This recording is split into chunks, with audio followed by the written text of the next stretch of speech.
Сәлеметсіңдер ме балалар? Бүгінгі сабақтың тақырыбы қысым, қатты денелердегі қысым. Сабақтың мақсаты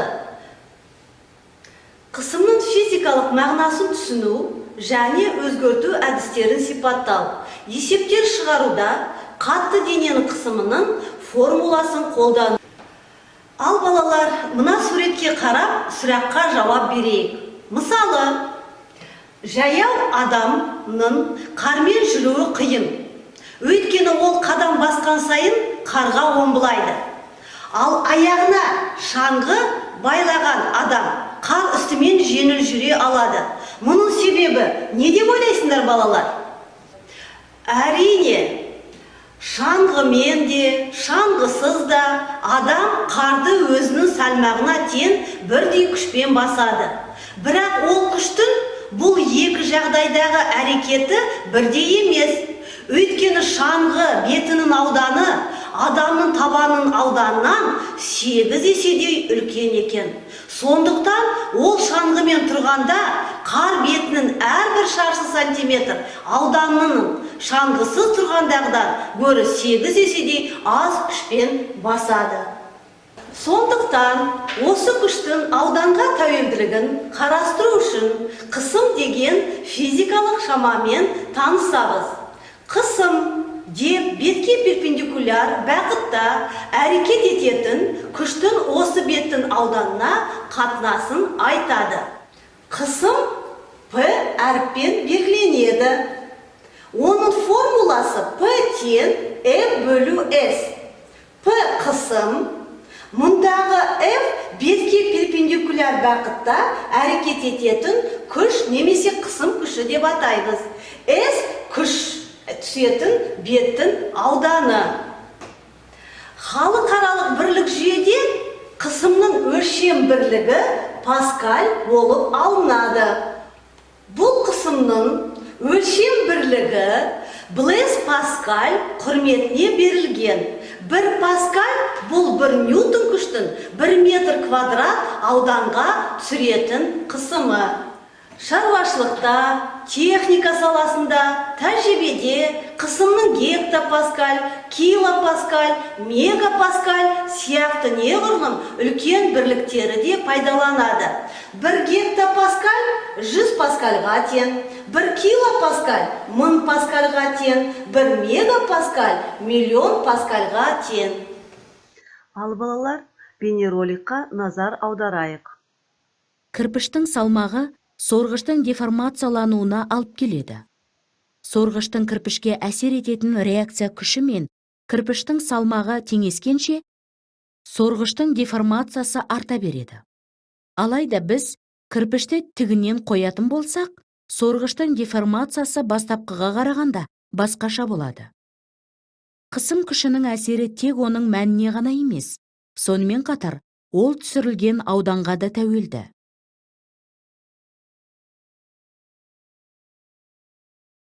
Мұнда көрсетілген тиын мен жапсырма шегеге түсірілген күш бірдей. Бірақ жапсырма шеге тақтаға кіреді, ал тиын кірмейді. Себебі жапсырма шегенің ұшының ауданы тиынның ауданынан әлде қайда кішкентай. Демек, қысым күшінің әсері кішкентай ауданға түсірілгенде үлкен болады. Ал балалар, бейнероликтің қорытындысын пайдаланып, келесі мысалды талқылайық. Жіңішке 4 аяғы бар үстелшені төңкеріп, ыдыстағы құмның үстіне қояды да, оның массасы 5 килограмм гір таспен бастырады. Бұл жағдайда үстел құмға батпайды. Ал үстелшенің бетіне жоғары қаратып үстіне сондай гір тас қойғанда, оның аяғы құмға батып кетеді. Бұны қалай ойлайсыздар? Себебі не? Әрине, күштің әрекет жасап атқан ауданына тәуелді. Келесі суретке назар аударайық. Тігімен қойған үстелдің үстінде кітап тұр. Егер осы кітаптың астына алақанымызды қойып, үстінен күшпен әрекет етсек, біз оны күшін сеземіз. Ал егер сол алақанымызды оның жанында қойсақ, біз күшті сезбейміз. Қалай ойлайсыздар? Бұның себебі не? Әрине, қатты денелердің молекулалары белгілі бір ретпен орналасады. Және қандайда бір нүктенің төңірегінде тербеліп қозғалады. Әрі осы нүктеден алыс ұзап кете алмайды. Осы мысал қатты денелердегі қысымның бір уақытта түсіреді екенін көрсетеді. Ал балалар, келесі бейнероликтарға назар аударыңдар. Бұл жағдайда қысым түсірілетін сорғыш бетінің ауданы 12 көбейтілген 6 сантиметрге, яғни 72 квадрат сантиметрге тең.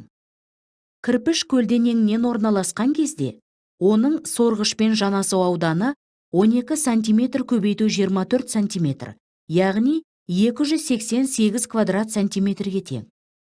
Егер тағы бір кірпішті қоятын болсақ, сорғышқа түсірілетін салмақ 2 есе артып, көріп тұрғандарыңызда деформацияның артуына әкеледі. Егер сорғыштың үстіне 4 кірпішті көлденеңінен қойсақ, сорғыштың деформациясы кірпіштің тігінен орналастырғандағы деформациясымен бірдей болады. Бірде деформацияға қол жеткізу үшін жанасу бетінің ауданы неше есе артса, түсірілетін күште сонша есе артуы керек. Сорғыш деформациясының мөлшерін болжау үшін жанасу бетінің бірлік ауданына әсер ететін күшті табу керекпіз. Көріп тұрғандарымыздай, екі жағдайда да нәтиже бірдей болады. Мына жерде орналасқан кірпіш сорғыштың 144 квадрат сантиметр ауданына салмақ түсіреді. Егер түсірілетін салмақ 2 есе артса, олардың деформациясы теңеседі. Көріп тұрғандарымыздай сорғыштың деформациясы үстіндегі кірпіштердің орналасуына тәуелді болмайды. Ол тек жанасу бетінің ауданына тәуелді. Бұл бейнематериал бізге қысымды азайту үшін күш әсер ететін дененің ауданын ұлғайтуға қажет екенін көрсетеді. Ал мақсатымыз керісінше болса, онда дененің ауданын кемітеміз. Өмірде әртүрлі жағдайлар кездесуі мүмкін. Мына суретке назар аударайық.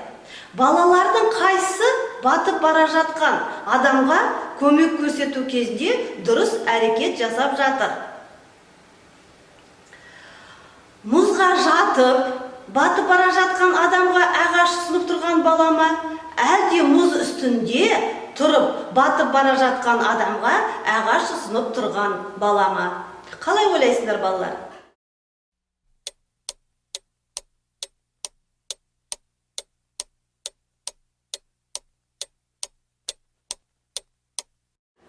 Әрине, мұзға жатып, батып бара жатқан адамға ағаш ұсынып тұрған бала. Теория бойынша алған мәліметтерді, мәтінді есептерді шығару кезінде қолданайық. Келесі есептің шешімін табыңыздар. 100 сантиметр квадрат ауданға 500 ньютон күш әрекет етеді. Қысымды анықтаңдар.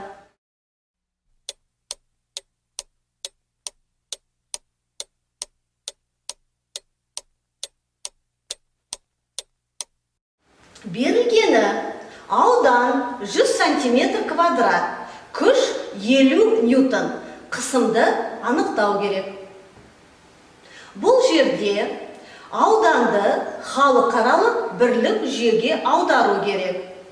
100 сантиметр квадрат ол 0,1 метр квадрат болады екен. Шешуі қысымның формуласын қолданып, P тең F бөлу S пен шешуге болады. F берілген, S берілген, сонымен P тең 50 ньютон бөлу 0,1 метр квадрат бізге тең болады 5000 паскаль немесе 1 килопаскаль.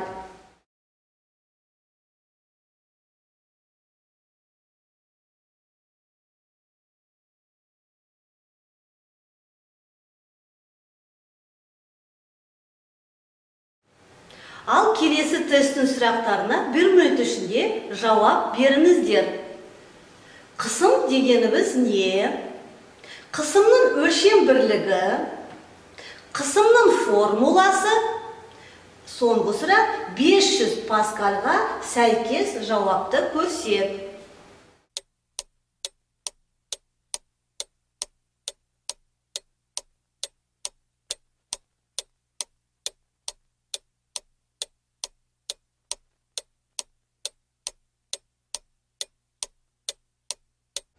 Ал балалар, жауабын тексерейік. Бірінші сұрақ, қысым дегеніміз бір өлшем бетке перпендикуляр бағытта түсетін күш. Қысымның өлшем бірлігі паскаль екен. Қысымның формуласы P тең F бөлу S. 500 паскальға сәйкес келетін жауап ол 500 ньютон бөлу метр квадрат.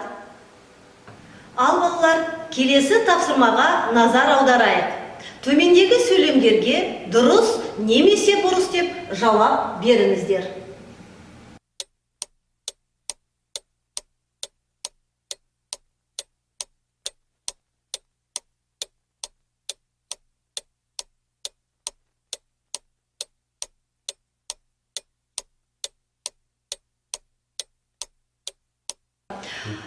Ал енді балалар, жауабын тексерейік. Бірінші сұрақ, қысымның өлшем бірлігі паскаль алынады. Дұрыс. Екінші сұрақ, дененің табанының ауданы үлкен болған сайын түсіретін қысымды соғұрлым көп болады. Бұрыс. Үшінші, автокөлікке қалың қармен жүру қиындық тудырады. Дұрыс. Дененің табанының ауданы кіші болса, соғұрлым түсіретін қысымды көп болады. Дұрыс. Шанамен қар бетімен жүру қиындық тудырады. Бұрыс. Ал енді балалар, бүгінгі сабақтың қорытындысын шығарайық. Бүгінгі сабақта қысымның физикалық мағынасын түсіндіру және өзгерту әдістерін сипаттауды білдіңіздер. Қысымды азайту үшін күшті азайту керек, осы күш әрекет ететін ауданды ұлғайту керек. Ал қысымды арттыру үшін күшті арттыру керек, осы күш әрекет ететін ауданды азайту керек. Үй тапсырмасы параграф 21, 109-шы бет, 1-2 жаттығу. Осымен балалар, сабағымыз аяқталды. Сау болыңыздар.